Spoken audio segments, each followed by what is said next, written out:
नमस्कार दोस्तों, कैसे हो आप लोग। उम्मीद है बहुत अच्छे होंगे। और आज हम बात करेंगे आरएससीआईटी के उन क्वेश्चंस की जो अब की बार महत्वपूर्ण होने वाले हैं। ठीक है, तो अभी तक अगर आपने क्लास स्टार्ट नहीं की तो आज से क्लास स्टार्ट कर दीजिए, क्योंकि इंपॉर्टेंट क्वेश्चन मैं लेके आ रहा हूँ सारे। और साथ में मैं आपसे ये वादा करता हूँ कि अगर आप मेरी पूरी प्लेलिस्ट देख लेते हो ना आरएससीआईटी वाली, तो आपका एक भी सवाल बाहर से नहीं जाएगा इससे। ठीक है, तो पहला सवाल है दोस्तों, इंटरनेट को नेटवर्क ऑफ नेटवर्क्स क्यों कहा जाता है। इंटरनेट को नेटवर्क ऑफ नेटवर्क्स, ध्यान दीजिए दोस्तों, यहाँ पे क्या लिख रखा है, नेटवर्क ऑफ नेटवर्क्स क्यों कहा जाता है। पहला ऑप्शन, क्योंकि इसमें केवल एक कंप्यूटर जुड़ा होता है। दूसरा ऑप्शन, क्योंकि इसमें केवल मोबाइल ही काम करते हैं। तीसरा ऑप्शन, क्योंकि ये दुनिया भर के छोटे छोटे या छोटे बड़े नेटवर्क्स को आपस में जोड़ता है। क्योंकि यह केवल ईमेल के लिए है। बताइए दोस्तों, क्यों कहा जाता है। अगर आपने थोड़ी बहुत तैयारी कर रखी है कंप्यूटर की तो आराम से इनका आंसर आप दे सकते हो।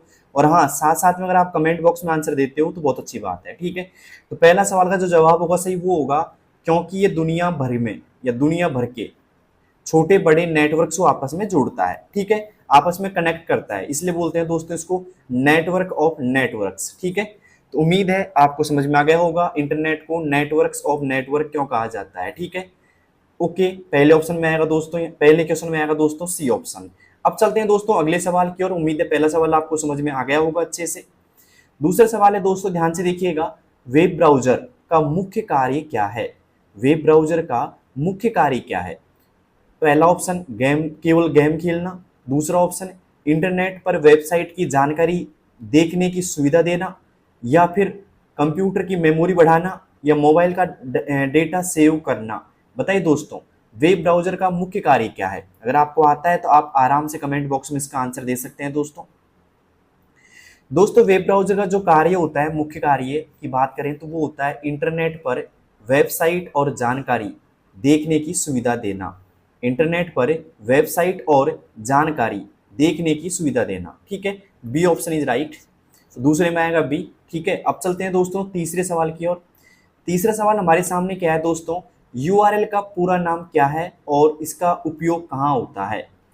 यूआरएल का पूरा नाम क्या है। दो सवाल बन रहे हैं दोस्तों। पहला सवाल तो ये बन रहा है कि यूआरएल का पूरा नाम क्या है, और दूसरा होता है कि इसका उपयोग कहाँ होता है। ठीक है, पहला ऑप्शन आ रहा है यूनिवर्सल रिसोर्स लिंक कंप्यूटर की, देखो पहला ऑप्शन आ रहा है यहाँ पे कि यूनिवर्सल रिसोर्स लिंक कंप्यूटर की रैम देखने में। दूसरा आ रहा है यूनिफॉर्म रिसोर्स लोकेटर किसी वेबसाइट का पता लिखने में। यूनिवर्सल रजिस्ट्रेशन लिंक नए अकाउंट बनाने में। या यूजर रिसोर्स लिस्ट मोबाइल की कॉन्टैक्ट लिस्ट में। बताइए दोस्तों, इसमें दो सवाल हैं, पहला बताना है आपको पूरा नाम क्या है और दूसरा बताना है कि इसका उपयोग कहाँ होता है। ठीक है, दो दो क्वेश्चन इसमें आ रहे हैं, तो उम्मीद है आपको समझ में आ गया होगा क्वेश्चन। तो दोस्तों यहाँ पे जो सही जवाब होगा इसका वो होगा दोस्तों, पहला तो देखो पूरा नाम तो होता है यूनिफॉर्म रिसोर्स लोकेटर, और ये क्या काम आता है दोस्तों, इसका उपयोग होता है वेबसाइट का पता लिखने में। ये इसका क्या होता है दोस्तों, उपयोग होता है। ठीक है, और ये क्या है, इसका पूरा नाम है दोस्तों। क्या है दोस्तों, पूरा नाम इसका ये हो गया, तो बी ऑप्शन इज राइट। ऐसे सवाल भी आपसे पूछे जा सकते हैं, मतलब एक ही सवाल के अंदर दो सवाल नजर आ रहे हैं। ठीक है, और ये अलग अलग होके भी आ सकते हैं। सवाल ये भी आ सकता है कि यूआरएल का उपयोग कहाँ होता है, किसी वेबसाइट का पता लिखने में होता है। ठीक है, ओके, और यूआरएल का पूरा नाम क्या होता है, यूनिफॉर्म रिसोर्स लोकेटर होता है। तो उम्मीद है आपको समझ में आ गया होगा दोस्तों तीसरा क्वेश्चन। अब चलते हैं दोस्तों चौथे क्वेश्चन की ओर बिना किसी देरी के। वेबसाइट और वेब पेज में क्या अंतर है। वेबसाइट और वेब पेज में क्या अंतर है। पहला ऑप्शन है, वेबसाइट कई वेब पेज का संग्रह होती है जबकि वेब पेज केवल एक पेज होता है। दूसरा, दोनों बिल्कुल समान है। तीसरा, वेबसाइट केवल मोबाइल में खुलती है। और चौथा ऑप्शन है, वेब पेज केवल इंटरनेट कैफे में खुलता है। बताइए दोस्तों, क्या होगा इसका सही जवाब। अगर आपको आता है तो आप कमेंट बॉक्स में दे सकते हैं इसका आंसर। तो दोस्तों इसका जो सही जवाब होगा वो होगा, वेबसाइट कई पेज का संग्रह होती है। वेबसाइट क्या होती है दोस्तों, कई पेज का संग्रह होती है, जबकि वेब पेज क्या होता है, केवल एक पेज होता है। क्या होता है दोस्तों, केवल एक पेज होता है। तो ए ऑप्शन इज राइट। समझ में आ गया होगा, वेबसाइट कई पेज का संग्रह, वेब पेज का संग्रह होती है, जबकि वेब पेज क्या होते हैं, केवल एक पेज होता है। क्लियर यहाँ तक का। अब चलते हैं दोस्तों अगले क्वेश्चन की ओर। ये क्वेश्चन भी आपको समझ में आ गया होगा। अगला क्वेश्चन है दोस्तों, इंटरनेट पर खोज करने के लिए कौन सा टूल प्रयोग किया जाता है। इंटरनेट पर खोज करने के लिए कौन सा टूल प्रयोग किया जाता है। पहला टूल का नाम यहाँ पे दिखाई दे रहा है वेब ब्राउजर। दूसरा, सर्च इंजन जैसे कि गूगल या बिंग। एंटीवायरस या फिर नोटपैड। बताइए दोस्तों क्या होगा इसका सही जवाब। इंटरनेट पर खोज करने के लिए कौन सा टूल प्रयोग किया जाता है दोस्तों। किया जाता है सर्च इंजन। क्या किया जाता है, सर्च इंजन, जैसे गूगल हो गया, बिंग हो गया, क्रोम हो गया दोस्तों, ठीक है। तो ये चीजें हैं जिनसे हम सर्च कर सकते हैं आराम से, ठीक है। तो यहाँ पे आ जाएगा बी ऑप्शन इज राइट। तो उम्मीद है पांचवा समझ में आ गया होगा। अब चलते हैं छठे सवाल की ओर। छठा सवाल है, ईमेल का उपयोग किस कार्य के लिए होता है। ईमेल का उपयोग किस कार्य के लिए होता है। पहला, वीडियो गेम खेलने के लिए। दूसरा, तुरंत संदेश या फाइल और दस्तावेज भेजने के लिए। तीसरा, केवल फोन कॉल करने के लिए। चौथा ऑप्शन, केवल बैंक पासबुक अपडेट करने के लिए। बताइए दोस्तों ईमेल का उपयोग किस कार्य में किया जाता है। वीडियो गेम खेलने के लिए, तुरंत संदेश या फाइल दस्तावेज भेजने के लिए, केवल फोन कॉल के लिए, या फिर केवल बैंक पासबुक अपडेट के लिए। तो दोस्तों वीडियो गेम इसमें खिला के नहीं आएगा, ठीक है। तो इसमें आएगा तुरंत आप संदेश भेज सकते हो, कोई फाइल भेज सकते हो, दस्तावेज भेज सकते हो, ठीक है। तो आएगा यहाँ पे दोस्तों बी ऑप्शन। ईमेल जो होता है दोस्तों, इसको हम प्रयोग लेते हैं संदेश भेजने व प्राप्त करने में, ठीक है। अब इसमें साथ साथ में हम ऑडियो भी अटैच कर सकते हैं, वीडियो भी कर सकते हैं, कोई फोटो या डॉक्यूमेंट भी अटैच कर सकते हैं। तो ये आएगा दोस्तों बी ऑप्शन इज राइट। और फोन कॉल करने के लिए भी काम नहीं आता ये, ना ही है बैंक पासबुक करने। तो इसमें जो सही जवाब होगा वो होगा तुरंत संदेश, फाइल और दस्तावेज भेजने के लिए। B option is right. अब चलते हैं दोस्तों अगले सवाल की ओर। अगला सवाल हमारे सामने सातवां, सोशल मीडिया का सबसे बड़ा लाभ क्या है। बताइए दोस्तों सोशल मीडिया तो आप चलाते होंगे, तो इसका सबसे बड़ा लाभ क्या है। केवल गेम खेलने के लिए, लोगों से जुड़ना, जानकारी साझा करना और व्यापार को बढ़ावा देना, या इंटरनेट स्पीड बढ़ाना, या केवल मोबाइल चार्ज करना। बताइए दोस्तों सोशल मीडिया का सबसे बड़ा लाभ क्या है। आप लोग सभी सोशल मीडिया चलाते होंगे, जैसे फेसबुक हो गया, इंस्टाग्राम हो गया, ट्विटर हो गया। तो इनका मतलब क्या होता है, क्या लाभ होता है इसका, ठीक है। और हाँ, सोशल मीडिया से याद आया, मेरा भी एक इंस्टाग्राम आईडी है दोस्तों, इंस्टा आईडी मान सकते हो आप, दौसा कंप्यूटर वाला। क्या है दोस्तों, दौसा कंप्यूटर वाला। आप जाइए, फॉलो कीजिए और अपने जो भी डाउट है वो पूछ सकते हो आप, ठीक है। तो इंस्टा आईडी मेरी दौसा कंप्यूटर वाला है, आप जाके फॉलो कर सकते हैं आराम से, ठीक है, दौसा कंप्यूटर वाला, ओके। दोस्तों यहाँ पे सोशल मीडिया जो सबसे बड़ा लाभ होता है वो होता है कि आप लोगों से जुड़ सकते हो, जानकारी साझा कर सकते हो, है ना, और साथ में व्यापार को बढ़ावा दे सकते हो, ठीक है। तो यहाँ पे आएगा बी ऑप्शन, ठीक है। लोगों से जुड़ना, जानकारी साझा करना, व्यापार को बढ़ावा देना, ठीक है, सोशल मीडिया का सबसे बड़ा लाभ होता है। तो उम्मीद है सातवां क्वेश्चन आपको समझ में आ गया होगा। अब चलते हैं दोस्तों आठवें क्वेश्चन की ओर। आठवां क्वेश्चन है दोस्तों यहाँ पे, ऑनलाइन फॉर्म भरते समय सबसे जरूरी सावधानी क्या है। ऑनलाइन फॉर्म भरते समय सबसे जरूरी सावधानी क्या है। आपने ऑनलाइन भरा होगा तो आपको पता होगा दोस्तों सबसे जरूरी सावधानी क्या है। पहला ऑप्शन, कहीं भी जानकारी कहीं भी कॉपी पेस्ट कर देना, केवल नाम लिखना, सही और सुरक्षित वेबसाइट पर जाकर व्यक्तिगत जानकारी भरना, या पासवर्ड को सार्वजनिक करना। बताइए दोस्तों क्या सावधानी बरतना चाहिए आपको जब आप एक ऑनलाइन फॉर्म भरते हो। तो दोस्तों इसका जो सही जवाब होगा वो होगा सही और सुरक्षित वेबसाइट पर जाकर व्यक्तिगत जानकारी भरना। सही और सुरक्षित वेबसाइट पर जाकर व्यक्तिगत जानकारी भरना। ये नहीं कि कहीं भी आप अपनी जानकारी भर रहे हो, आपको भरना है दोस्तों सही और सुरक्षित वेबसाइट पर जाकर व्यक्तिगत जानकारी भरना, ओके। तो उम्मीद है आपको समझ में आ गया होगा। अब चलते हैं दोस्तों अगले सवाल की ओर। अगला सवाल है दोस्तों यहाँ पे नवा सवाल है, डिजिटल भुगतान यानी कि डिजिटल पेमेंट का सबसे बड़ा लाभ क्या है। बताइए दोस्तों डिजिटल भुगतान, मैं थोड़ा ऊपर कर देता हूं इसको, ठीक है, अब दिखाई दिया होगा आपको सारा क्वेश्चन। डिजिटल भुगतान यानी कि डिजिटल पेमेंट का सबसे बड़ा लाभ क्या है। बताइए दोस्तों क्या है सबसे बड़ा लाभ। पहला ऑप्शन, पैसा कभी कहीं नहीं कटता। दूसरा, नगद कैश रखने की जरूरत नहीं और तुरंत ऑनलाइन लेन देन किया जा सकता है। या यह केवल बड़े व्यापारियों के लिए है, इसमें केवल डॉलर का उपयोग होता है। बताइए दोस्तों डिजिटल भुगतान तो आप सभी लोग करते होंगे, फोन पे वगैरह का यूज करते होंगे भैया आप सभी लोग, तो क्यों किया जाता है। इसका जवाब बहुत आसान है, आप दे सकते हो कमेंट बॉक्स में। देखते हैं कौन कौन लोग इसका आंसर दे पाते हैं भाई। दोस्तों यहाँ पे जो 90 क्वेश्चन का जो सही जवाब होगा वो होगा दोस्तों नगद रखने की जरूरत नहीं है और तुरंत ऑनलाइन लेन देन किया जा सकता है। आप जहां चाहो वहां पे स्कैन करो और आराम से पेमेंट कर सकते हो, ठीक है। तो यहाँ पे B option is right, okay. Class को अभी तक आपने शेयर नहीं किया दोस्तों के पास तो शेयर कर दीजिएगा, क्योंकि इस क्लास का बहुत बेनिफिट मिल सकता है उन लोगों के लिए भी, ठीक है। और मतलब एक बेनिफिट रहेगा उन लोगों को और साथ में आराम से एग्जाम में पास भी हो जाएंगे, ठीक है। कई लोगों का सवाल ये कि सर मैं क्या करूं, तैयारी मैंने आज से स्टार्ट किया, तो उन लोगों से बात करूंगा मैं कि भाई मैंने प्लेलिस्ट बना रखी है RSCIT की, आप उसे देखिए, पूरे लगभग 40-45 वीडियोज हैं, सारे देख लीजिए आप आराम से, ठीक है। 2x करके देख लो आराम से, 2x करो आराम से, देख जाओ, कोई दिक्कत नहीं है, ठीक है। और सारे क्वेश्चन पढ़ो आप, ठीक है। एक क्लास के पीछे मत रहो कि भाई ये क्लास में सारे क्वेश्चन मिल जाएंगे क्या। भाई मैं इंपॉर्टेंट क्वेश्चन लेके आ रहा हूँ, मुझे पता नहीं पेपर में कौन से क्वेश्चन आएंगे, लेकिन मैं इंपॉर्टेंट लेके आ रहा हूँ, एक एग्जाम ओरिएंटेड लेके आ रहा हूँ, और आपको सारी क्वेश्चंस देखना होगा, ठीक है, क्योंकि मेरी सारी जो क्वेश्चंस क्लास है वो सारी महत्वपूर्ण है दोस्तों, ठीक है। तो एक क्लास के पीछे मत बैठो कि एक क्लास देख ली हुए पास, ऐसा थोड़ी ना होगा दोस्तों, ये तो आप भी समझते हो इतनी सी बात। तो अब चलते हैं दोस्तों 10वें क्वेश्चन की ओर। 10वां है दोस्तों, यूपीआई यूनिफाइड पेमेंट इंटरफेस का उपयोग किस प्रकार होता है। अब ध्यान रखिएगा दोस्तों, एक क्वेश्चन तो यही क्लियर हो जाएगा आपका कि यूपीआई का पूरा नाम क्या है। यूपीआई का पूरा नाम क्या है? यूनिफाइड पेमेंट इंटरफेस का उपयोग किस प्रकार होता है? केवल चेक से भुगतान करने में, मोबाइल नंबर या क्यूआर कोड तुरंत बैंक खाते से भुगतान करने में, केवल इंटरनेट कैफे से पेमेंट करने में, या इसमें बैंक की आवश्यकता नहीं होती है। बताइए दोस्तों, यूपीआई यानी कि यूनिफाइड पेमेंट इंटरफेस का उपयोग किस प्रकार होता है? अगर आपको आता है तो कमेंट बॉक्स में आप दे सकते हैं इसका आंसर। दोस्तों इसका जो सही जवाब है वो है दोस्तों मोबाइल नंबर, क्यूआर कोड या क्यूआर कोड द्वारा तुरंत बैंक खाते से भुगतान करने में इसका उपयोग किया जाता है। तो B option is right. Okay, B पे लगा लीजिए टिक यहाँ पे। और अब मुझे बताइए आप लोगों के 10 में से कितने सही हुए हैं भाई, ईमानदारी से बताना, 10 में से कितने सही हो गए आपके, जल्दी से आप कमेंट बॉक्स में दे सकते हैं इसका आंसर। अब चलते हैं दोस्तों 11वें सवाल की ओर। 11वां सवाल हमारे पास में है, IMPS, NEFT और RTGS किससे संबंधित है? बताइए दोस्तों, IMPS, NEFT और RTGS किससे संबंधित है? पहला ऑप्शन है सोशल मीडिया प्लेटफॉर्म से, ऑनलाइन बैंकिंग ट्रांजैक्शन मेथड से, कंप्यूटर प्रोग्रामिंग लैंग्वेज से, या फिर एंटीवायरस प्रोग्राम से।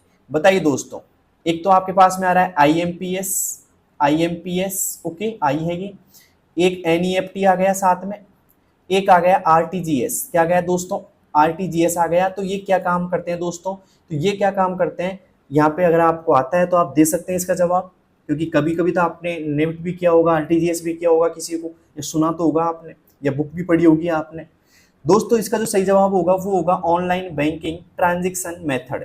क्या होगा दोस्तों? Online banking transaction method. Okay, B option is right, online banking transaction method. Okay, अब चलते हैं दोस्तों अगले सवाल की ओर। यहां तक आपको समझ में आ गया हो 11वां। अगला सवाल है दोस्तों यहाँ पे 12वां, डिजिटल वॉलेट पेटीएम, फोन पे, गूगल पे का मुख्य कार्य क्या है? बताइए दोस्तों, डिजिटल वॉलेट यानी कि पेटीएम, फोन पे, गूगल पे का मुख्य कार्य क्या है? केवल SMS भेजना, मोबाइल से पैसे स्टोर करना और ऑनलाइन पेमेंट करना, इंटरनेट स्पीड बढ़ाना, कंप्यूटर की रैम बढ़ाना। दोस्तों मुझे पता है आप लोगों ने कभी न कभी पेटीएम, फोन पे या गूगल पे का उपयोग किया होगा, तो आप बता सकते हैं इसका उपयोग क्या होता है, क्या कार्य करता है। मतलब एक तरीके से इन्हें बोलते हैं डिजिटल वॉलेट। क्या बोलते हैं दोस्तों? डिजिटल वॉलेट बोलते हैं। यानी कि पेटीएम, फोन पे, गूगल पे, ये क्या होते हैं दोस्तों? डिजिटल वॉलेट होते हैं। तो ये क्या काम लेते हो आप? मैसेज भेजते हो किसी को, या फिर इंटरनेट स्पीड बढ़ाना होता है, कंप्यूटर रैम बढ़ाना होता है, मोबाइल में पैसे स्टोर करना, या फिर ऑनलाइन पेमेंट करना होता है। दोस्तों इसका जो सही जवाब होगा वो होगा बी ऑप्शन, यानी कि मोबाइल में पैसे स्टोर करना और ऑनलाइन पेमेंट करना। उम्मीद है इतना इजी क्वेश्चन तो आपको मिलेगा भी नहीं, ठीक है, आराम से आप कर दोगे इसको तो, ठीक है, जोर नहीं आया हुआ इस क्वेश्चन का आंसर देने में तो आपको।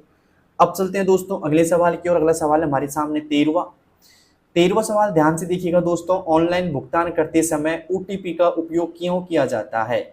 ऑनलाइन भुगतान करते समय OTP का उपयोग क्यों किया जाता है? केवल SMS भेजने के लिए, ग्राहक की पहचान सत्यापित यानी कि वेरीफाई करने और सुरक्षा सुनिश्चित करने के लिए, या मोबाइल चार्ज करने के लिए, या कंप्यूटर चालू करने के लिए। ठीक है, जल्दी बताइए, ऑनलाइन भुगतान करते समय OTP का जो उपयोग किया जाता है वो क्यों किया जाता है? दोस्तों इसलिए किया जाता है कि ग्राहक की पहचान हो सके, यानी कि ग्राहक वेरीफाई हो सके, और साथ में सुरक्षा सुनिश्चित करने के लिए किया जाता है। तो बी ऑप्शन इज राइट। किस किस का सही है भाई? ग्राहक की पहचान सत्यापित यानी कि वेरीफाई करने में और सुरक्षा सुनिश्चित करने में किया जाता है। किसका उपयोग दोस्तों? OTP का किया जाता है। क्लियर यहाँ तक का तो समझ में आ गया होगा दोस्तों। अब चलते हैं दोस्तों अगले सवाल की ओर। अगला सवाल हमारे सामने 14वां सवाल यहाँ पे, साइबर सिक्योरिटी का अर्थ क्या है? साइबर सिक्योरिटी का अर्थ क्या है? पहला ऑप्शन इंटरनेट पर वीडियो डाउनलोड करना, दूसरा, इंटरनेट पर काम करते समय अपनी जानकारी और डेटा को सुरक्षित करना, या फिर केवल मोबाइल लॉक करना, या केवल वाईफाई का पासवर्ड बदलना। बताइए दोस्तों, साइबर सिक्योरिटी का अर्थ क्या है? अगर आपको आता है तो आप कमेंट बॉक्स में इसका आंसर आराम से दे सकते हैं दोस्तों। दोस्तों, साइबर सिक्योरिटी का जो अर्थ है वो है दोस्तों, इंटरनेट पर काम करते समय अपनी जानकारी और डेटा को सुरक्षित रखना। B option is right. Clear है तक का? भाई साइबर सिक्योरिटी का मतलब ये होता है कि इंटरनेट पर जब आप काम करते हो तो अपनी जानकारी और डेटा को सुरक्षित रखना चाहिए आपको। ये नहीं कि कहीं भी आप डाल रहे हो अपनी जानकारी को, ठीक है, ऐसा नहीं करना चाहिए आपको, ठीक है। आपको मोबाइल में भी वही एप्लीकेशन डाउनलोड करने चाहिए जिनको आप अच्छे से जानते हो, और एक आप वेरीफाई करो उनको पहले, ठीक है। ऐसे नहीं कि हर एक आपने डाउनलोड कर लिया एप्लीकेशन और कुछ भी आपकी जानकारी भर रहे हो, तो ये एक तरीके से फ्रॉड हो सकता है आपके साथ में। अब चलते हैं दोस्तों अगले सवाल की, और अगला सवाल है हमारे सामने 15वां। फिशिंग अटैक किसे कहते हैं? फिशिंग अटैक किसे कहते हैं? मैं कई मतलब क्लास में बता चुका हूँ फिशिंग के बारे में। जब कोई व्यक्ति नकली ईमेल या वेबसाइट बनाकर पासवर्ड और बैंक विवरण चुरा लेता है, या फिर जब कंप्यूटर तेज चलता है, या फिर जब मोबाइल का डाटा बढ़ जाता है, या जब इंटरनेट बंद हो जाता है। बताइए दोस्तों, फिशिंग अटैक किसे कहते हैं? अगर आपने कभी देखा हो फिशिंग अटैक होता हुआ, या किसी के साथ में हुआ था, आप बता सकते हो आराम से मुझे। दोस्तों, यहाँ पे फिशिंग अटैक का जो मतलब होता है वो होता है जब कोई व्यक्ति नकली ईमेल या वेबसाइट बनाकर पासवर्ड और बैंक की विवरण चुरा लेता है, ठीक है। तो जब आपको फिशिंग अटैक कहा जाएगा इसको, और इसका ज़्यादा एक तरीके से ये जुड़ा होता है ईमेल के साथ में भी, ठीक है। फर्जी ईमेल आ जाती है कई बार आपके सामने और एक संवेदनशील जानकारी आपसे लेती है, तो उसे फिशिंग अटैक कहते हैं। जब कोई व्यक्ति नकली ईमेल या वेबसाइट बनाकर पासवर्ड और बैंक का विवरण चुरा लेता है, तो उसे क्या कहेंगे दोस्तों? फिशिंग अटैक कहेंगे। कौन सा अटैक कहेंगे दोस्तों? Phishing attack. 15 में से 15 किस भाई ये सही है? जल्दी से कमेंट बॉक्स में बता सकता है मुझे। अब चलते हैं दोस्तों 16वें क्वेश्चन की ओर। 16वां क्वेश्चन क्या है, ध्यान से देखिएगा। इंटरनेट बैंकिंग के जरिए क्या क्या किया जा सकता है? इंटरनेट बैंकिंग के जरिए क्या क्या किया जा सकता है? पहला ऑप्शन, केवल सोशल मीडिया चलाना। दूसरा, बैंक खाते से पैसा ट्रांसफर करना, बैंक चेक करना, बिल जमा करना, या फिर केवल मोबाइल रिचार्ज करना, केवल एटीएम चलाना। बताइए दोस्तों, इंटरनेट बैंकिंग, अगर आपके पास इंटरनेट बैंकिंग है तो आपको अच्छी तरह समझ में आ गया होगा कि ये किससे संबंधित है, क्या क्या कार्य किया जा सकता है इससे। दोस्तों, इंटरनेट बैंकिंग से हम बैंक खाते से पैसा ट्रांसफर करना, बैलेंस चेक करना और बिल जमा करना आदि कर सकते हैं, ठीक है। तो उम्मीद है आपको समझ में आ गया होगा। B option is right. Clear है तक का? अब चलते हैं दोस्तों अगले सवाल की ओर। अगला सवाल हमारे सामने 17वां। आरबीआई, आरबीआई का जो फुल फॉर्म है वो है दोस्तों भारतीय रिजर्व बैंक, ओके। की भूमिका डिजिटल भुगतान से क्या है? बताइए दोस्तों, आरबीआई की भूमिका डिजिटल भुगतान से क्या है? केवल मोबाइल कंपनियों को सपोर्ट करना, बैंकिंग और डिजिटल लेन देन के नियम बनाना और ग्राहकों की सुरक्षा सुनिश्चित करना, या इंटरनेट डेटा बढ़ाना, या सोशल मीडिया चलाना। बताइए दोस्तों, आरबीआई की भूमिका क्या है? तो दोस्तों, आरबीआई की जो भूमिका है वो है बैंकिंग और डिजिटल लेन देन के नियम बनाना और ग्राहकों की सुरक्षा सुनिश्चित करना, ठीक है। ये होती है दोस्तों आरबीआई की भूमिका। तो बी ऑप्शन इज राइट। अब चलते हैं दोस्तों अगले सवाल की ओर। उम्मीद है 17वां सवाल आपको अच्छी तरह समझ में आ गया होगा भाई। अब चलते हैं 18वें सवाल की ओर। 17वां तो हो गया भाई पूरा। 18वां है दोस्तों, आधार इनेबल्ड पेमेंट सिस्टम एईपीएस का उपयोग किसके लिए होता है? अब सवाल यहाँ से भी दो बन रहे हैं। कई बार सवाल आ सकता है कि एईपीएस का पूरा नाम क्या होता है भाई? एईपीएस का पूरा नाम दिख रहा है आपको यहाँ पे, आधार इनेबल्ड पेमेंट सिस्टम, ठीक है। ये एईपीएस का पूरा नाम होता है एक तरीके से। ये क्या उपयोग होता है इसका? केवल मोबाइल कॉल करने के लिए, बैंकिंग सेवाएं प्राप्त करने के लिए जहां सिर्फ आधार नंबर और बायोमेट्रिक से पहचान होती है, केवल इंटरनेट स्पीड बढ़ाने के लिए, केवल सोशल मीडिया पर लॉगिन करने के लिए, ठीक है। दोस्तों, अगर ये काम क्या आता है बता देता हूँ आपको। जब आपके पास में सिर्फ आधार कार्ड हो और आधार कार्ड से आप पैसे निकलवाना चाहते हो, ठीक है, मतलब आधार कार्ड की जो जानकारी लेता है ना, ये सॉफ्टवेयर वो लेता है, जैसे कि आपकी फिंगरप्रिंट हो गई, उसके आधार पर ये क्या करता है, एक तरीके से पैसे निकाल सकता है आराम से, ठीक है। तो यह आएगा दोस्तों बैंकिंग सेवाएं प्राप्त करने के लिए जहां सिर्फ आधार कार्ड नंबर और बायोमेट्रिक से पहचान होती है और आपके बैंक से पैसे निकाले जा सकते हैं, ठीक है। आपने कभी निकलवाए होंगे तो आपको पता होगा इस चीज के बारे में।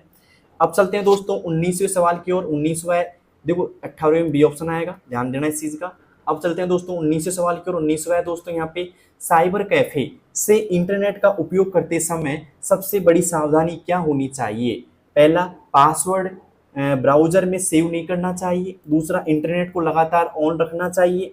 पासवर्ड सबको बता देना चाहिए। केवल सोशल मीडिया खोलना चाहिए। बताइए दोस्तों क्या होता है साइबर कैफे से इंटरनेट उपयोग करते समय सबसे बड़ी सावधानी क्या होनी चाहिए? तो ये होनी चाहिए दोस्तों कि आपको जो पासवर्ड ब्राउजर में सेव नहीं करना चाहिए।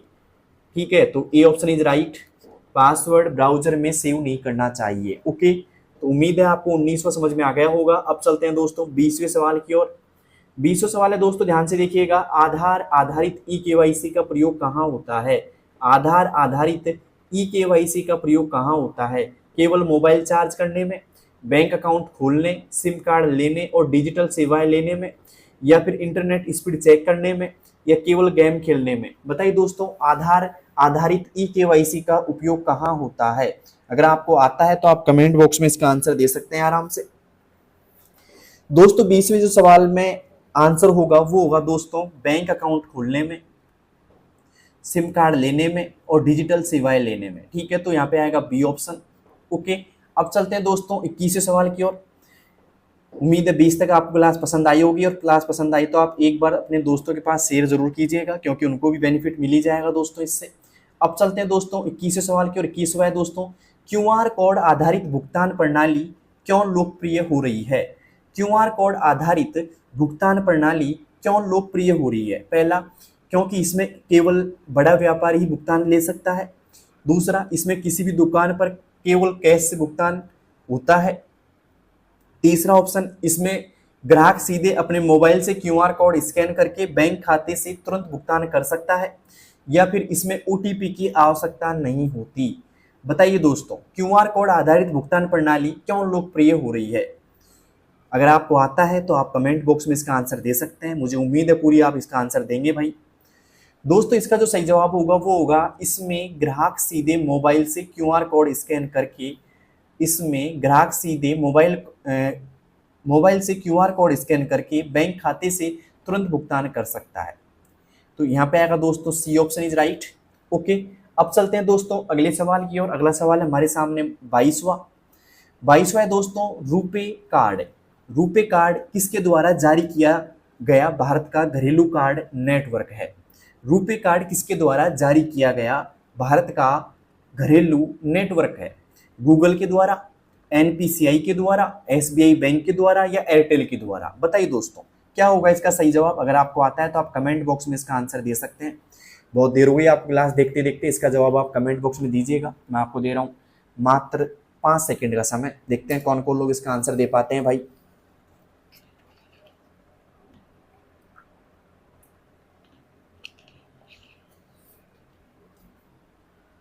बताइए दोस्तों क्या होगा इसका सही जवाब?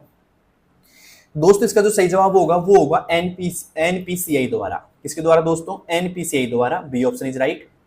अब कई लोग पूछेंगे भाई एनपीसीआई की फुल फॉर्म क्या होती है? तो वो होती है national payments corporation of India. क्या होती है दोस्तों? National payment corporation of India. किसकी फुल फॉर्म होती है दोस्तों? एनपीसीआई की फुल फॉर्म होती है। क्लियर यहाँ तक का? तो कई बार सवाल ये भी आ जाता है कि एनपीसीआई का पूरा नाम क्या है भाई? तो एनपीसीआई का पूरा नाम है national payments corporation of India. ठीक है, और इसने किसको जारी किया था? रुपे कार्ड को किया था। ठीक है, अब चलते हैं दोस्तों अगले सवाल की ओर। अगला सवाल है दोस्तों हमारे सामने 23वां है दोस्तों, साइबर क्राइम का उदाहरण कौन सा है? साइबर क्राइम का उदाहरण कौन सा है? पहला ऑप्शन ईमेल भेजना, दूसरा इंटरनेट पर फिल्म देखना, तीसरा किसी बैंकिंग जानकारी चुराना और ऑनलाइन फ्रॉड करना, तीसरा ऑप्शन सोशल मीडिया पर पोस्ट डालना। बताइए दोस्तों साइबर क्राइम का उदाहरण कौन सा है? ईमेल भेजना है, इंटरनेट पर फिल्म देखना है, किसी बैंकिंग जानकारी चुराना और ऑनलाइन फ्रॉड करना, या सोशल मीडिया पोस्ट करना? तो दोस्तों इसका जो सही जवाब होगा वो होगा दोस्तों किसी की बैंकिंग जानकारी चुराना और ऑनलाइन फ्रॉड करना। तो यहाँ पे आएगा दोस्तों सी ऑप्शन इज राइट, किसी की बैंकिंग जानकारी चुराना और ऑनलाइन फ्रॉड करना। ओके, अब चलते हैं दोस्तों 24वें सवाल की ओर। 24वां सवाल है दोस्तों, डिजिटल लॉकर को बोलते हैं दोस्तों डिजी लॉकर। क्या बोलते हैं दोस्तों? डिजी लॉकर बोलते हैं। का मुख्य उद्देश्य क्या है? बताइए दोस्तों, डिजिटल लॉकर यानी कि डिजी लॉकर का मुख्य उद्देश्य क्या है? पहला ऑप्शन है कंप्यूटर गेम स्टोर करना, दूसरा डिजिटल रूप से दस्तावेज सुरक्षित रखना और सरकारी कामों में प्रयोग करना, तीसरा ऑप्शन मोबाइल मेमोरी बढ़ाना, चौथा ऑप्शन इंटरनेट डेटा स्टोर करना। बताइए दोस्तों, डिजिटल लॉकर या डिजी लॉकर का मुख्य उद्देश्य क्या होता है? सवाल आ सकता है, इंपॉर्टेंट बन रहा है आपकी बार। ठीक है, अगर आपको आता है तो आप इसका जवाब कमेंट बॉक्स में आसानी से दे सकते हैं दोस्तों। तो दोस्तों बात करें यहाँ पे डिजी लॉकर या डिजिटल लॉकर का जो मुख्य उद्देश्य होता है वो होता है दोस्तों डिजिटल रूप से दस्तावेज यानी कि डॉक्यूमेंट सुरक्षित रखना और सरकारी कामों में प्रयोग करना। ठीक है, तो बी ऑप्शन इज राइट। उम्मीद है समझ में आ गया होगा यहाँ पे। अब चलते हैं दोस्तों अगले सवाल की ओर। अगला सवाल है हमारे सामने 25वां। भारत सरकार की भीम ऐप का उपयोग किसके लिए होता है? भारत सरकार की भीम ऐप का उपयोग किसके लिए होता है? बताइए दोस्तों, सोशल मीडिया चलाने के लिए, यूपीआई आधारित डिजिटल भुगतान करने के लिए, इंटरनेट स्पीड मापने के लिए, या गेम डाउनलोड रखने के लिए या करने के लिए? बताइए दोस्तों, भीम ऐप का उपयोग किसके लिए होता है? दोस्तों बात करें भीम ऐप की तो ये काम लेता है दोस्तों यूपीआई आधारित भुगतान करने के लिए। किसके लिए दोस्तों? यूपीआई आधारित भुगतान करने के लिए। तो उम्मीद है आपको समझ में आ गया होगा, यूपीआई आधारित भुगतान करने के लिए। अब चलते हैं दोस्तों अगले सवाल की ओर। अगला सवाल है दोस्तों 26वां है दोस्तों, ध्यान से देखिएगा। साइबर सिक्योरिटी में स्ट्रॉन्ग पासवर्ड से क्या मतलब है? साइबर सिक्योरिटी में स्ट्रॉन्ग पासवर्ड से क्या मतलब है? पहला, केवल नाम और जन्म तिथि लिखना, दूसरा पासवर्ड छोटा और आसान होना, तीसरा ऑप्शन पासवर्ड में बड़े अक्षर, छोटे अक्षर, अंक और विशेष चिन्ह का प्रयोग करना, या पासवर्ड सबको बताना। बताइए दोस्तों, स्ट्रॉन्ग पासवर्ड से क्या मतलब है? दोस्तों स्ट्रॉन्ग पासवर्ड से मतलब है कि एक पासवर्ड जब आप बनाओ तो उसमें बड़े अक्षर भी होने चाहिए, छोटे अक्षर भी होने चाहिए, अंक भी होने चाहिए, विशेष चिन्ह यानी कि सिंबल भी होने चाहिए, जिससे आपका क्या होगा दोस्तों, पासवर्ड स्ट्रॉन्ग हो जाएगा। ठीक है, और आपको बताना किसी को भी नहीं चाहिए। ठीक है, और नाम जन्म तिथि लिखना ही नहीं चाहिए पासवर्ड के अंदर। ठीक है, तो उम्मीद आपको समझ में आ गया होगा। आपका स्ट्रॉन्ग पासवर्ड तभी बन पाएगा जब उसमें बड़े अक्षर होंगे, छोटे अक्षर होंगे, कुछ अंक भी होंगे, कुछ विशेष चिन्ह भी होंगे। ठीक है, तो आपका क्या हो जाएगा दोस्तों, स्ट्रॉन्ग पासवर्ड बन जाएगा। तो उम्मीद है आपको समझ में आ गया होगा। अब चलते हैं दोस्तों अगले सवाल की ओर। तो किस किस के भाई 26 में 26 सही हो गए? अगर हो गए तो आप कमेंट बॉक्स में मुझे बता सकते हैं। अब चलते हैं दोस्तों 27वें सवाल की ओर। 27वें दोस्तों, ऑनलाइन शॉपिंग करते समय पेमेंट गेटवे का क्या कार्य होता है? ऑनलाइन शॉपिंग करते समय पेमेंट गेटवे का क्या कार्य होता है? पहला, केवल ऑर्डर कंफर्म करना, दूसरा खरीदार और विक्रेता के बीच सुरक्षित भुगतान सुनिश्चित करना, तीसरा इंटरनेट स्पीड बढ़ाना, या फिर केवल बिल डाउनलोड करना। बताइए दोस्तों, ऑनलाइन शॉपिंग करते समय पेमेंट गेटवे का क्या कार्य होता है? बताइए दोस्तों, क्या कार्य होता है? अगर आपको आता है तो आप कमेंट बॉक्स में इसका आंसर दे सकते हैं। दोस्तों ऑनलाइन शॉपिंग करते समय पेमेंट गेटवे का जो कार्य होता है वो होता है खरीदार और विक्रेता के बीच सुरक्षित भुगतान सुनिश्चित करना। ठीक है, बी ऑप्शन इज राइट। अब चलते हैं दोस्तों अगले सवाल की ओर। अगला सवाल हमारे सामने 28वां। साइबर सिक्योरिटी में फायरवॉल का क्या उपयोग है? साइबर सिक्योरिटी में फायरवॉल का क्या उपयोग है? कंप्यूटर को गर्म होने से बचाना, इंटरनेट पर अवांछित एक्सेस रोकना और नेटवर्क को सुरक्षित रखना, इंटरनेट स्पीड बढ़ाना, कंप्यूटर को बंद करना। बताइए दोस्तों, क्या होता है इसका सही जवाब? दोस्तों इसका जो सही जवाब होगा वो होगा इंटरनेट पर अवांछित एक्सेस रोकना और नेटवर्क को सुरक्षित रखना। इंटरनेट पर अवांछित एक्सेस को रोकना और इंटरनेट को सुरक्षित रखना, नेटवर्क को सुरक्षित रखना, सॉरी। तो उम्मीद है समझ में आ गया होगा यहाँ पे जो सही जवाब है वो। ठीक है, अब चलते हैं दोस्तों अगले सवाल की ओर। तो अगला सवाल है हमारे सामने 29वां। ई गवर्नेंस का सबसे बड़ा लाभ क्या है? ई गवर्नेंस का सबसे बड़ा लाभ क्या है? बताइए दोस्तों, क्या है सबसे बड़ा लाभ? केवल ऑफलाइन काम करना, नागरिकों और सरकारी सेवाएं ऑनलाइन और पारदर्शी तरीके से उपलब्ध कराना, केवल गेम खेलने की सुविधा देना, या मोबाइल की बैटरी बचाना। बताइए दोस्तों, क्या है ई गवर्नेंस का सबसे बड़ा लाभ? ठीक है, वैसे क्लास आपको इजी लग रही होगी, मुझे पूरी उम्मीद है, क्योंकि आपकी तैयारी होगी तो आपको ये क्लास बहुत इजी लग रही होगी वैसे। तो इसका जो सही जवाब होगा दोस्तों वो होगा नागरिकों को सरकारी सेवाएं ऑनलाइन नागरिकों को सरकारी सेवाएं ऑनलाइन और पारदर्शी तरीके से उपलब्ध कराना। ठीक है, उम्मीद है आपको समझ में आ गया होगा ये चीज। अब चलते हैं दोस्तों अगले सवाल की ओर। अगला सवाल है दोस्तों यहाँ पे 30वां है दोस्तों, पैन कार्ड और आधार कार्ड को डिजिटल रूप से जोड़ने का मुख्य उद्देश्य क्या है? पैन कार्ड और आधार कार्ड को डिजिटल रूप से जोड़ने का मुख्य उद्देश्य क्या है? केवल जन्मतिथि पता करना, वित्तीय लेन देन में पारदर्शिता और टैक्स बचाने वाले पर नियंत्रण करना, और यहाँ पे इंटरनेट स्पीड बढ़ाना या मोबाइल नंबर अपडेट करना। बताइए दोस्तों क्या होगा यहाँ पे पैन कार्ड और आधार कार्ड को डिजिटल रूप से जोड़ने का मुख्य उद्देश्य? दोस्तों इसका जो मुख्य उद्देश्य ये है कि वित्तीय लेन देन में पारदर्शिता और टैक्स से बचने वाले लोगों पर नियंत्रण रखना। ठीक है, उम्मीद है समझ में आ गया होगा इसका जवाब भी आपको। अब चलते हैं दोस्तों अगले सवाल की ओर, लेकिन सबसे जरूरी बात ये कि बताइए मुझे 30 में से आपके कितने सवाल सही हैं कमेंट बॉक्स में जल्दी से। ठीक है, और क्लास अगर अच्छी लग रही है तो लाइक करना, साथ में सब्सक्राइब जरूर करना। ठीक है, क्योंकि आपको नेक्स्ट अपडेट तभी मिल पाएगा जब आप मेरे को सब्सक्राइब कर लोगे। ठीक है, और साथ में शेयर करना उन लोगों के पास में जिन लोगों को इस क्लास की जरूरत है। ठीक है, इस क्लास में 40 क्वेश्चन थे और 30 हो चुके हैं, 10 और बच रहे हैं, तो उम्मीद है आप 10 को देखोगे अब अच्छे से। तो अब चलते हैं दोस्तों 31 सवाल की ओर। साइबर फ्रॉड से बचने के लिए सबसे सही तरीका कौन सा है? साइबर फ्रॉड से बचने के लिए सबसे सही तरीका कौन सा है? पहला, बैंक ओटीपी किसी से साझा नहीं करना। दूसरा, पासवर्ड दूसरों से को बताना। तीसरा, संदिग्ध लिंक पर तुरंत क्लिक करना, या बिना चेक किए वेबसाइट पर कार्ड डालना। बताइए दोस्तों साइबर फ्रॉड से बचने के लिए सबसे सही तरीका कौन सा है? बताइए, अगर आपको आता है तो कमेंट बॉक्स में दे सकते हैं इसका आंसर। तो इसका जो सही जवाब है वो है बैंक ओटीपी किसी से साझा नहीं करना। बैंक ओटीपी किसी से साझा नहीं करना, ये ऑप्शन इज राइट। ओके, अब चलते हैं दोस्तों अगले सवाल की ओर। अगला सवाल है हमारे सामने 32वां, ईमेल में सीसी और बीसीसी का प्रयोग क्यों किया जाता है? ईमेल में सीसी और बीसीसी का प्रयोग क्यों किया जाता है? ठीक है, केवल इंटरनेट स्पीड मापने के लिए, अन्य व्यक्तियों को कॉपी भेजने के लिए, ठीक है, मोबाइल चार्ज करने के लिए, या वीडियो डाउनलोड करने के लिए। बताइए दोस्तों सीसी और बीसीसी का प्रयोग क्यों किया जाता है ईमेल के अंदर? दोस्तों किया जाता है कि अन्य व्यक्तियों को ईमेल की कॉपी भेजने के लिए। यहाँ पे दे रखा है दोस्तों सीसी का फुल फॉर्म क्या होता है, कार्बन कॉपी होता है। ये भी इंपॉर्टेंट सवाल बन जाता है कई बार कि सीसी का फुल फॉर्म क्या होता है दोस्तों, कार्बन कॉपी होता है। और यहाँ पे बीसीसी का जो फुल फॉर्म होता है वो होता है दोस्तों ब्लाइंड कार्बन कॉपी। नोट कर लेना नोटबुक के अंदर कि सीसी का फुल फॉर्म क्या है और बीसीसी का फुल फॉर्म क्या है। ठीक है, और ये काम क्या आती है दोस्तों, अन्य व्यक्तियों को ईमेल कॉपी भेजने के लिए, ठीक है, या ईमेल का संदेश भेजने के लिए। ओके, अब चलते हैं दोस्तों अगले सवाल की ओर। अगला सवाल हमारे सामने 33वां, आरटीजीएस लेन देन की सबसे बड़ी विशेषता क्या है? आरटीजीएस लेन देन की सबसे बड़ी विशेषता क्या है?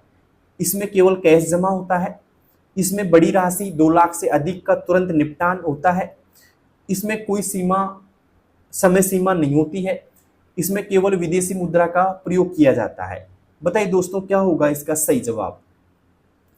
तो दोस्तों 33वें में जो सही जवाब होगा इसमें बड़ी राशि का तुरंत निपटान करने के लिए। ठीक है, और यहाँ पे सीधी सी बात है कि 2 लाख से अधिक, 2 लाख या 2 लाख से अधिक आपके पास पैसा होना चाहिए, तभी आप आरटीजीएस कर सकते हो उस चीज का। ठीक है, और ये तुरंत पहुंच जाता है, मतलब रियल टाइम में पहुंच जाता है, मतलब रियल टाइम बोल सकते हो, रियल टाइम या तुरंत आप पहुंचा सकते हो इसको। ठीक है, तो उम्मीद है समझ में आ गया होगा। अब चलते हैं दोस्तों अगले सवाल की ओर। तो यहाँ पे तो आंसर आपको पता लग ही गया होगा इसका। अब चलते हैं दोस्तों अगले सवाल की ओर। यहाँ पे भी देखो मैंने यहाँ पे टिक नहीं लगाया, बी ऑप्शन होगा, इसमें भी ध्यान रखना इस चीज का।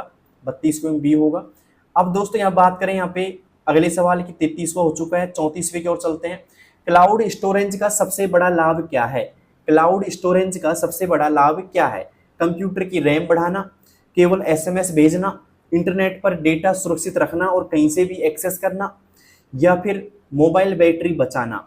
बताइए दोस्तों क्या होगा यहाँ पे क्लाउड स्टोरेज का सबसे बड़ा लाभ?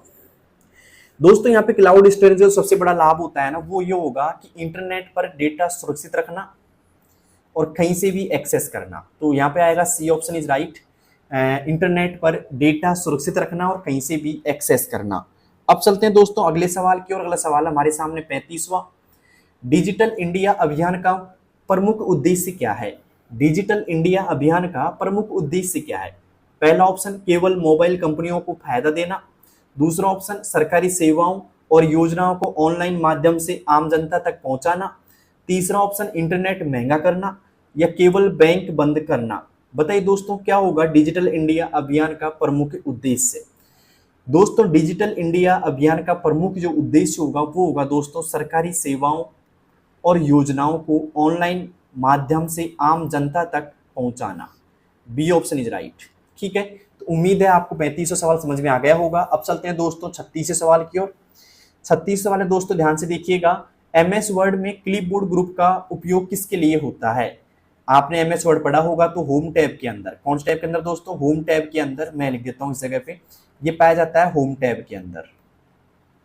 ठीक है, और एक राइट कोने में यहाँ पे ये जो कोना होता है लेफ्ट कोने में मिलता है दोस्तों की क्लिपबोर्ड ग्रुप। तो इसका उपयोग क्या होता है, दस्तावेज को प्रिंट करने के लिए, कट कॉपी और पेस्ट जैसे कार्य करने के लिए, या स्पेल चेक करने के लिए, या फॉन्ट साइज बदलने के लिए। बताइए दोस्तों क्लिपबोर्ड का उपयोग क्यों किया जाता है या क्या उपयोग होता है इसका। ठीक है, या किसके लिए उपयोग किया जाता है।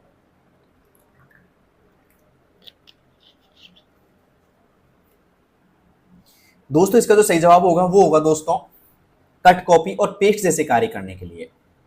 हम कट भी कर सकते हैं, कॉपी भी कर सकते हैं और पेस्ट भी कर सकते हैं। ठीक है, तो उम्मीद है आपको समझ में आ गया होगा। बी ऑप्शन आएगा इसमें।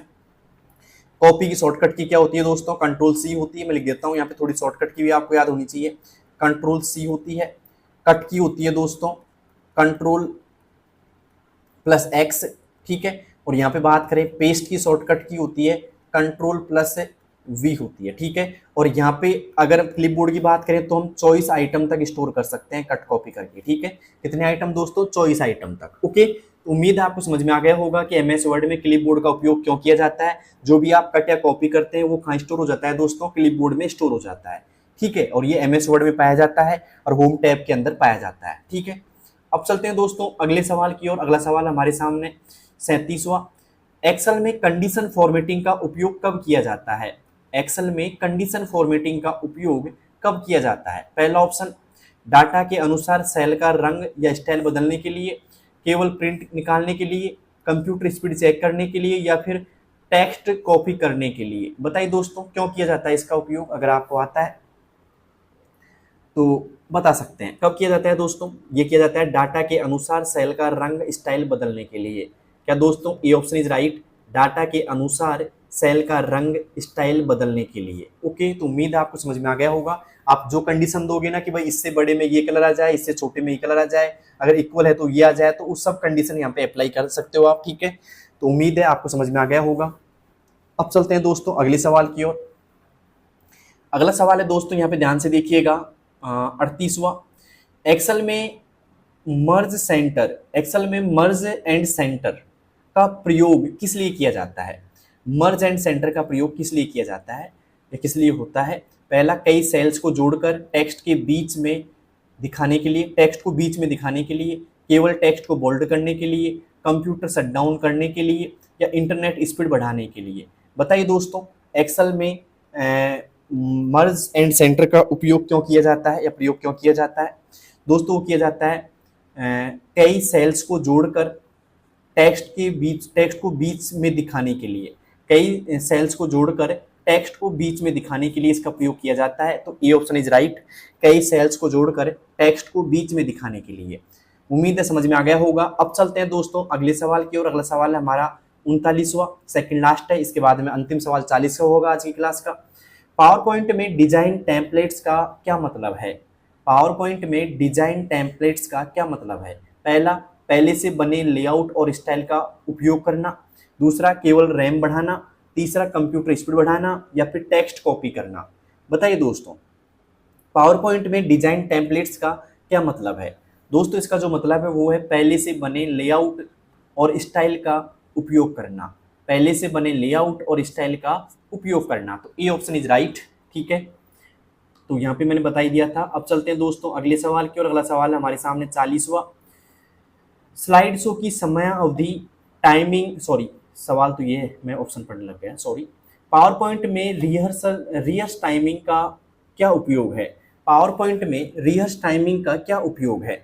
स्लाइड शो की समयावधि टाइमिंग अभ्यास करने के लिए, या फिर केवल रैम बढ़ाने के लिए, या कंप्यूटर बंद करने के लिए, या फिर अंतिम ऑप्शन है दोस्तों टेक्स्ट कॉपी करने के लिए। बताइए दोस्तों क्या होगा इसका सही जवाब। पावर पॉइंट में रिहर्स टाइमिंग बढ़ाने का क्या उपयोग है। स्लाइड शो की समयावधि यानी टाइमिंग अभ्यास करने और सेव करने के लिए, केवल रैम बढ़ाने के लिए, कंप्यूटर बंद करने के लिए, या टेक्स्ट कॉपी करने के लिए। दोस्तों इसका जो सही जवाब होगा वो होगा स्लाइड शो समयावधि यानी कि टाइमिंग अभ्यास करने के लिए और सेव करने के लिए। ठीक है, तो उम्मीद है समझ में आ गया होगा, ये ऑप्शन इज राइट। 40 सवाल कंप्लीट हो चुके हैं दोस्तों। क्लास कैसी लगी ये तो आप कमेंट बॉक्स में बताओगे, साथ में अपने दोस्तों के पास इस क्लास को शेयर कर सकते हैं। और साथ में अब ये क्लास फिनिश होने के बाद में आप जाइए मेरी RSCIT की प्लेलिस्ट में। हाँ दोस्तों, RSCIT की प्लेलिस्ट में जाइए और प्लेलिस्ट में जाकर के दोस्तों आप सारी क्लास देखो एक बार मेरी। ठीक है, आपको पूरी तैयारी का जायजा हो जाएगा, आपकी सारी तैयारी का मूल्यांकन हो जाएगा कि आपकी तैयारी कैसी है। मैंने एक एक क्लास इंपॉर्टेंट बना रखी है क्वेश्चंस के बिहेव पे, तो सारी आप प्लेलिस्ट चेक करो। ठीक है, तो RSCIT की प्लेलिस्ट आप देखो एक बार मेरी। ठीक है, और उसके अंदर आपको सारी इंपॉर्टेंट क्लास देखनी है। ठीक है, RSCIT में अच्छी परसेंटेज बनानी है तो। ठीक है, तो उम्मीद है क्लास पसंद आई होगी। और कौन कौन लोग ऐसे हैं क्लास पसंद आई है कमेंट बॉक्स में जरूर बताना। साथ में चैनल को सब्सक्राइब कर लेना अगर नहीं किया है तो। ठीक है, और अपने दोस्तों के पास शेयर करना। मिलते हैं दोस्तों एक और इम्पोर्टेंट क्लास अगली क्लास में। तब तक के लिए बेस्ट ऑफ लक दोस्तों, धन्यवाद। अच्छी तरह तैयारी करते रहिए और अच्छी तरह अभ्यास करते रहिए सारे क्वेश्चंस का। ठीक है, मिलते हैं दोस्तों नेक्स्ट वीडियो में, तब तक के लिए थैंक यू।